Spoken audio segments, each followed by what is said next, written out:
Excuse me. I'm sorry, I'll be right with you, I promise. I must say, you really put yourself in a difficult position. You may be an ambassador to England or France or even the King of England himself, but that doesn't mean that to whom much is given, much isn't still expected. You can't shirk your responsibilities. As your mother, Queen Eleanor, has already said, your strong possession, much more than your right, has given you the English throne, especially against your sister-in-law Constance's claim for her son Arthur. Do you realize that he may be somebody's heir, namely your older brother Geoffrey's? You may be rich or poor, depending upon what the monasteries give you, but if you think you're going to be able to harm that child, you're going to face the wrath of your lords. Now, Cardinal Pandolf was sent directly by Pope Innocent III because you overextended your kingly power to name your own Archbishop of Canterbury. Cardinal Pandolf may be preaching spiritual pride, but even if you don't fear being excommunicated, this is going to jeopardize your relationship with King Philip and France. Sure, right now you might be living in a mansion, but if you lose the support of your nobles and your subjects, you might very well find yourself living in another country under another name, and that's if you're lucky enough to escape being poisoned by a member of the clergy. So just remember this while you're sleeping in a king-size bed. I know what you have in mind with Hubert, but Arthur is your nephew, and he has as strong a claim to the English throne as you do. And sure, you may call me a Budinsky, you may call me a negative Nelly, you may call me anything, but no matter what you say, even if you're king, I tell thee, your majesty, it may be the devil or it may be the Lord, but you're still going to have to serve somebody.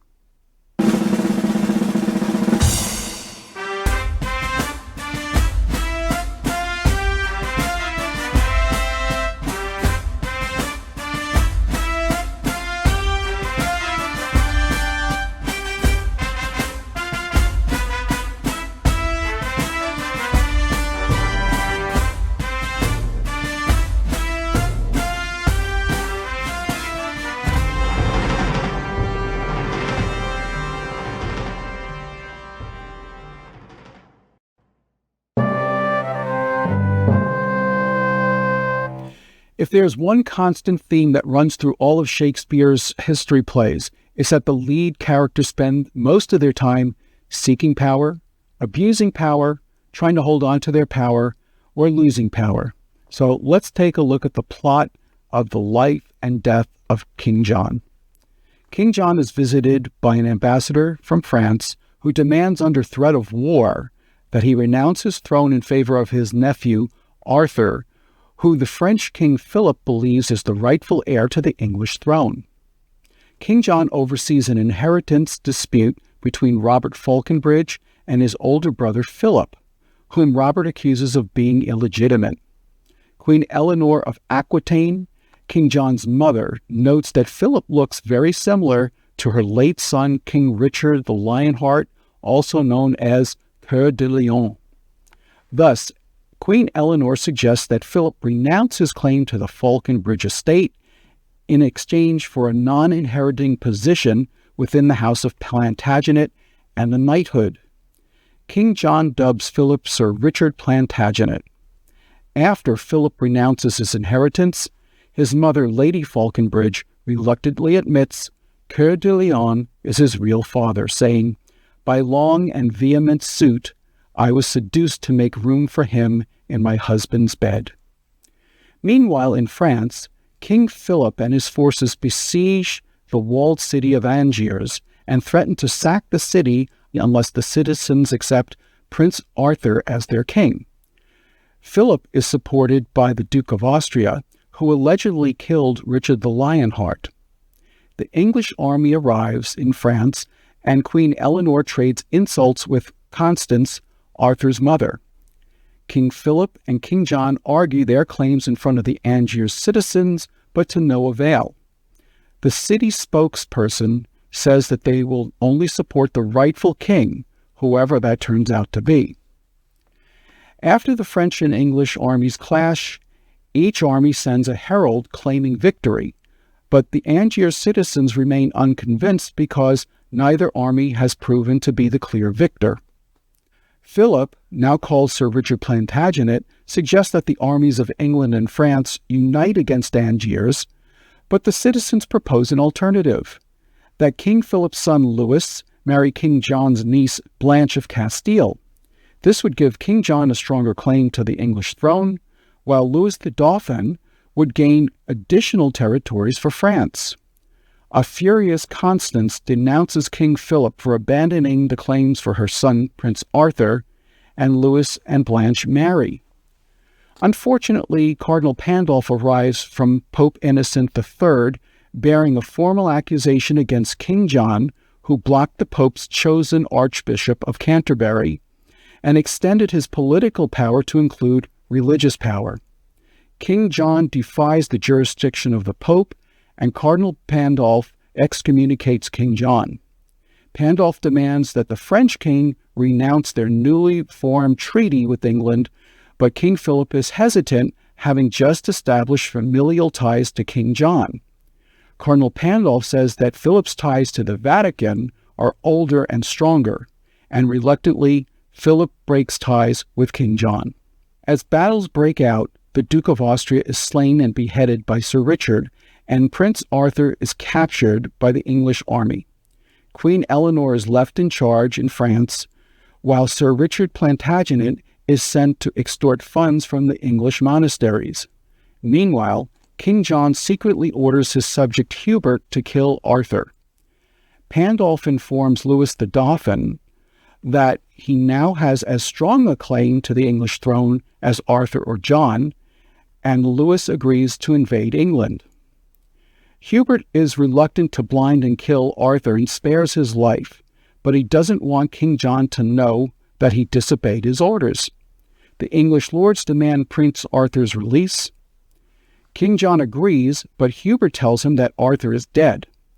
The nobles, believing the prince was murdered by his own uncle, defect to Louis the Dauphin and France. At the same time, King John learns that his mother and Lady Constance have died. Sir Richard reports that the monasteries are unhappy about the king's attempt to steal their lands and gold. Hubert is furious with King John, who pretends that he really didn't mean to order Arthur killed. But after King John fears retaliation for Arthur's murder, Hubert tells the king that Arthur is still alive. King John is delighted and sends him to tell this news to the nobles. Unfortunately, Arthur attempts to escape and dies jumping off the castle wall. The nobles find his body and believe that he was murdered by King John, despite Hubert's entreaties that he left the boy well. A defeated King John surrenders his crown to Cardinal Pandolf, who reverses the king's excommunication and gives back the crown. King John orders Richard Plantagenet, one of his few remaining loyal subjects, to lead the English army against the invading forces of France. While the English nobility swears allegiance to Louis the Dauphin in France, Cardinal Pandolf arrives and explains that King John has renounced his claims of supreme authority over the English Church, but Louis is adamant about continuing his invasion anyway and seizing the crown of England for himself. Richard Plantagenet arrives with the English army and threatens Louis, but to no avail. War breaks out and the losses mount up on each side, but Louis's reinforcements are wrecked and drowned during the sea crossing. The English nobles return to King John's side after a dying French nobleman, Count Melun, warns them that the Dauphin plans to behead them after his victory. King John is poisoned by a monk, and the lords gather round him as he dies. Richard Plantagenet plans a second assault on Louis's forces, but he learns that Cardinal Pandolf has negotiated a peace treaty. Richard Plantagenet and the English nobility all swear allegiance to John's son, Prince Henry. When we get back, we'll look at some of the interesting characters in King John. All right, let's take a look at some of these colorful and interesting characters in King John. We'll start with King John himself. He is the King of England, whose claim to the throne is now being challenged. Then we have his mother, Queen Eleanor. She's also his trusted and wise advisor. The next up is Philip Falconbridge. He's believed to be the firstborn son of Lady Falconbridge and the late Sir Robert Falconbridge, but is actually the illegitimate son of the late King Richard I, also known as Richard the Lionheart, or in French, Coeur de Lion. He later renounces his name and is knighted Sir Richard Plantagenet. Lady Falconbridge is the wife of late old Sir Robert Falconbridge and the mother of Philip and Robert Falconbridge. She was seduced by the late King Richard and fathered her firstborn son Philip, as we learn. Lady Constance is the widow of Geoffrey, eldest brother to King John and mother of Prince Arthur, whom she believes is the rightful heir to the English throne. Arthur is the young son of late Geoffrey and Constance, who may well be the rightful heir to the English throne. He also holds the title of Duke of Bretagne, and although he's just a boy, his uncle King John sees him as a threat. Next up would be Hubert. He's a follower of King John, whom the king asked to kill young Prince Arthur. Then we have the Earls of Essex, Pembroke, and Salisbury. They're often referred to as the Lords, who are attendees of King John, and their role is to advise him and to also keep him in check. King Philip is King of France, who claims that young Arthur is the true heir to the English throne. We also have Lady Blanche of Spain. She's the niece of King John of England, who marries Louis the Dolphin of France to create a peace between England and France. Louis the Dolphin is the son of King Philip, who agrees to marry Lady Blanche. Cardinal Pandolf of Milan is the antagonist in the play. He's a legate from Pope Innocent III of Rome, who throws a monkey wrench into the newly knitted peace between England and France. And finally, we have Count Melon. He's a follower of King Philip of France, who tells the lords of the Dauphin's plans to betray and behead them. When we get back, we'll take a look at some of the plot devices and memorable scenes that make King John so memorable. Let's take a look at some of King John's best plot devices and memorable scenes. Illegitimacy is one of the more common plot devices in Shakespeare's plays, especially in the history plays. It makes sense because it serves to create confusion and conflict in the pursuit of power and the crown. It also blurs the lines of succession and legitimate rights. We'll see it again in King Lear between Gloucester's legitimate son Edgar and his illegitimate son Edmund, who's a villain. In Much Ado About Nothing, there is the legitimate Don Pedro and his illegitimate brother Don John, who is also a villain. In Troilus of Cressida, we'll meet the illegitimate Thersites, a scurrilous and low-class fool who acts as the play's commentator. Shakespeare also uses the possibility of illegitimacy to allow characters like Richard III to rise to the throne and Henry VIII to trade in Catherine of Aragon for Anne Boleyn. One of the most memorable scenes in King John is Act 1, Scene 1. King John must decide between Philip and Robert Falconbridge who is the rightful heir. Philip decides to give up all of his claims to his father's lands, give them to his brother, and instead follows King John and Queen Eleanor as Sir Richard Plantagenet. This is a case of him deciding to succeed or fail based on his own merits and not on an inheritance. By the way, Shakespeare uses Sir Richard as the play's commentator. Another memorable scene is in Act 3, Scene 1, right after the wedding of Lady Blanche to Louis the Dauphin of France. Cardinal Pandolf arrives as the legate from the Pope to excommunicate King John for usurping his authority over papal responsibilities. Cardinal Pandolf threatens to do the same thing to King Philip of France unless he breaks off his ties with King John. King Philip, fearing being excommunicated, agrees to sever ties, and the two countries once again prepare for war against each other. Unfortunately, King John of England is Lady Blanche's uncle, and Louis the Dauphin of France is now her husband. As we will see, this puts Lady Blanche in a most awkward predicament. This is a similar situation to the one Octavia found herself in Antony and Cleopatra. She was married to Mark Antony, and her brother was Octavius Caesar. Like Octavia, Blanche was used to broker a peace between warring factions, and in both cases, even after the marriages, war broke out again between the warring combatants. Let's take a look at some of the strong motivations that run through King John. Let's look at power and responsibility. This play revolves around power. Who should have it? How far should it extend? And living with the consequences of it. First, we have King John. His claim to the throne is questionable because his older brother Geoffrey's son, Arthur Bretagne, also has a strong claim. At first, John is willing to give Arthur the town of Angiers in France. This is more to satisfy Prince Arthur's mother, Constance, than anything. But later, he gives instructions to Hubert to have Arthur killed.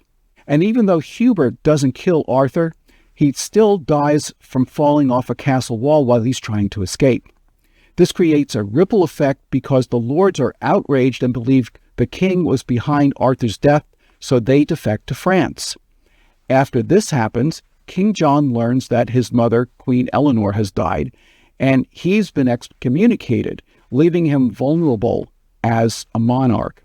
He eventually gets Cardinal Pandolf to reinstate him, but by this time he's become weak and ineffective as a ruler, and he must use his nephew Richard Plantagenet as the surrogate leader for the English army.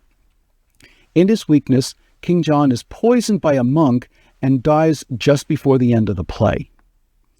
Cardinal Pandolf also has great responsibility bestowed upon him by the Pope. The problem is that he doesn't consider the consequences for his actions. While it's true that King John overstepped his authority by installing his own Archbishop of Canterbury counter to the Pope's intentions, Cardinal Pandolf doesn't take any responsibility for the havoc he wreaks by excommunicating King John at the wedding ceremony of Lady Blanche and Louis, creating massive war and loss of life. With the leverage of King Philip on his side, plus the newly wedded Blanche, who was King John's niece, it's much more likely that King John would have agreed to reasonable terms had the cardinal not been so hard-headed at the wedding reception. In summary, King John failed because, even as a monarch, he didn't recognize that he still had an obligation to serve the Pope in religious matters, and Cardinal Pandolf took no responsibility for the consequences caused by the power entrusted in him by the Pope, which just goes to show that to whom much is given, much is expected. Let's cover two more strong motivations in King John: honor and betrayal. Richard Falconbridge is loyal to King John and Queen Eleanor, whom he rescues from the French. They befriend him, and he takes his responsibility seriously, and even though Arthur is King John's foe, he warns Hubert if he had anything to do with Arthur's death. Listen to his words. "Here's a good world. Knew you of this fair work? Beyond the infinite and boundless reach of mercy, if thou didst this deed of death, art thou damned, Hubert. Ha! I tell thee what, thou art damned as black, nay, nothing is so black. Thou art more deep damned than Prince Lucifer. There is not yet so ugly a fiend of hell as thou shalt be if thou didst kill this child. If thou didst but consent to this most cruel act, do but despair, and if thou wantst a cord, the smallest thread that ever spider twisted from her womb will serve to strangle thee. A rush will be a beam to hang thee on. Or wouldst thou drown thyself? Put a little water in a spoon, and it shall be, as all the ocean, enough to stifle up such a villain." Richard Falconbridge remains loyal to King John until his death, and immediately swears allegiance to his son Prince John.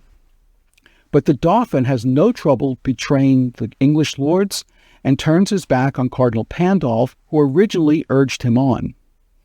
The Count Melun feels compelled to save the English lords, whom he had already betrayed, once he is fatally wounded. He does this for redemption, honor, love of Hubert, and because his grandfather was an Englishman. When we come back, we'll look at some of Shakespeare's most powerful lines in King John.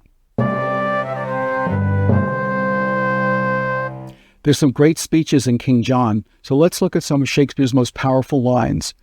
Blanche's plea to the English and French armies is worth reviewing because she's caught in the middle of a miserable situation. In Act 3, Scene 1, she says, "The sun's o'ercast with blood, fair day adieu. Which is the side that I must go withal? I am with both.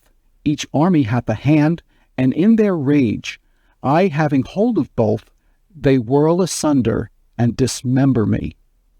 Husband, I cannot pray that thou mayst win. Uncle, I needs must pray that thou mayst lose. Father, I may not wish the fortune thine. Grandam, I will not wish thy wishes thrive. Whoever wins, on that side shall I lose, assured loss before the match be played." As a result of this situation, Blanche becomes one of Shakespeare's most sympathetic female characters. And we'll finish up with Sir Richard Plantagenet's ending words in Act 5, Scene 7. This is at the close of the play, right after King John's death and the pending elevation of Prince Henry to King Henry III. "O let us pay the time but needful woe, since it hath been beforehand with our griefs. This England never did, nor never shall, lie at the proud foot of a conqueror, but when it first did help to wound itself. Now these her princes are come home again, come the three corners of the world in arms, and we shall shock them. Naught shall make us rue, if England to itself do rest but true." This speech allows us to see the true nature of this noble character. When we return, we'll look at some of the major turning points and correlations in King John. All right, now let's take a look at some of the major turning points and correlations in King John. The first one takes place in Act 3, Scene 2. Arthur tries to escape the castle and jumps to his death. This casts suspicion on both King John and Hubert, even though they didn't kill Arthur, and it causes the lords to defect and support France. The next one is Act 3, Scene 4. Cardinal Pandolf urges on the Dauphin to claim England for his own through the right of his wife, Blanche. Here we see that the cardinal is a troublemaker and that he's learned how to manipulate people to get what he wants. We'll also see a similar scenario in Henry VIII between Cardinal Wolsey and the king, both of whom abuse their powers in the play. And finally, in Act 5, Scene 4, the fatally wounded Count Melon tells the lords that they have been bought and sold and that they should return to King John before the Dauphin, if he's victorious, can have them beheaded.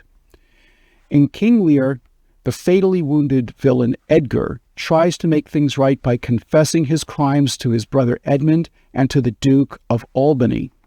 In Cymbeline, the evil queen on her deathbed admits to trying to kill her husband and his daughter. And at the end of Hamlet, Laertes begs forgiveness of Hamlet, saying that both of them have been poisoned and that King Claudius is to blame. When we get back, we'll look at some interesting facts about King John. In doing some research for this video, I found some interesting facts about the real King John. He was the youngest of 5 legitimate sons of Henry Plantagenet. He was given the nickname John Lackland by his father Henry II because he thought it unlikely that he would ever inherit any property. Although he reigned for 17 years, he was such an unpopular leader that his subjects called him Bad King John.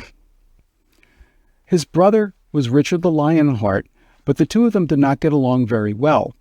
John even tried to have Richard's captors imprison him and hold him longer, but they refused. However, Richard forgave his brother because he felt he had been given evil counsel.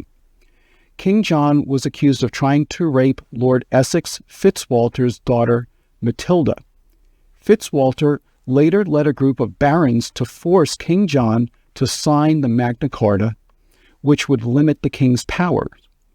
King John reneged on his original support of the Magna Carta, resulting in the British Civil War known as the First Barons' War. In real life, he died of dysentery during the Civil War and not on the battlefield, making a fitting ending to his unremarkable life. All right, now let's go through the actors that appear in the 1984 BBC Shakespeare version of The Life and Death of King John.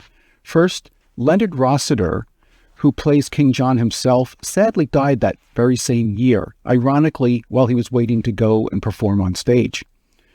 Mary Morris, who plays Queen Eleanor, also plays the Duchess of Gloucester in the 1979 BBC Shakespeare version of Richard II. Robert Brown, who plays the Earl of Pembroke, also played Sir Walter Blunt in the 1979 BBC Shakespeare version of Henry IV Part 1. William Whymper, who plays Chatillon, also plays Sir Stephen Scrope in the 1979 BBC Shakespeare version of Richard II. Clara Bloom, one of my favorite actresses, plays Lady Constance, also played Gertrude in the 1980 BBC version of Hamlet opposite Derek Jacobi, the Queen in the 1982 BBC version of Cymbeline opposite Helen Mirren, and Catherine of Aragon in the 1979 BBC Shakespeare version of Henry VIII. Phyllida Law, who plays Lady Falconbridge, will also play Ursula in the 1993 version of Kenneth Branagh's Much Ado About Nothing, opposite Kate Beckinsale, and her real-life daughter, Emma Thompson. She also appears with her other daughter, Sophie Thompson, in the wonderful non-speaking role of the hard-of-hearing Mrs. Bates in the 1996 version of Emma, starring Gwyneth Paltrow. Charles Kay, who plays King Philip of France, also plays the Archbishop of Canterbury in the 1989 Kenneth Branagh version of Henry V. And finally, Gordon Kay, no relation, who plays the Duke of Austria, also plays the First Watch in the 1984 BBC Shakespeare version of Much Ado About Nothing. When we get back, it's time for this week's trivia challenge. It's called Three of a Kind. All right, now it's time for today's trivia challenge, and the category is called Three of a Kind.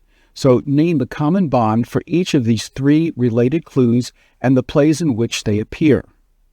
Number 1, Regan, Goneril, and Cordelia.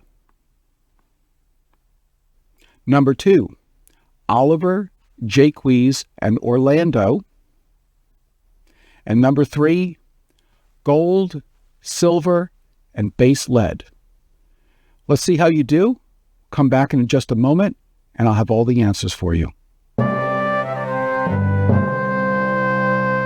All right, so let's see how you did with today's trivia challenge, Three of a Kind. You were to name the common bond for each of these three related clues and the play in which they appear. Let's go through them together. Number 1, Regan, Goneril, and Cordelia. Of course, those are the three daughters of King Lear. Number 2, Oliver, Jaques, and Orlando. They are the three sons of Sir Roland de Boys in As You Like It. And the third one, gold, silver, and base lead. They are the three caskets of Portia in The Merchant of Venice. Now, let's finish up with some relevant lessons for today. First, like Philip Falconbridge demonstrates, it doesn't matter where you start, but rather where you finish that counts. He didn't allow his illegitimacy to hold him back. In fact, he embraced it, and he forced people to interact with him based on his skills and his courage. Everything he eventually got, he got by earning it, including his knighthood. Number 2, Hubert refused to go through with this king's directive to kill young Arthur. Even though he originally said he would do it, he reached the right conclusion and spared the child's life. Not all decisions in life are easy, but you'll be most remembered for how you handle the most difficult ones, especially on Judgment Day. And finally, what's right is more important than who's right. Cardinal Pandolf abused his power by making it his personal mission to create as much havoc as possible to get his own way. He easily could have gotten King John to work with him, as we see in Act 5, Scene 1. Just remember that you can accomplish more through rapport building, tact, and diplomacy than you can with threats and ultimatums. I'm Dave Romeo, and thank you for watching this episode of Romeo on Shakespeare. Please join me next time when you will hear a tale so bloody and so heinous that you will long for tomorrow, and tomorrow, and tomorrow.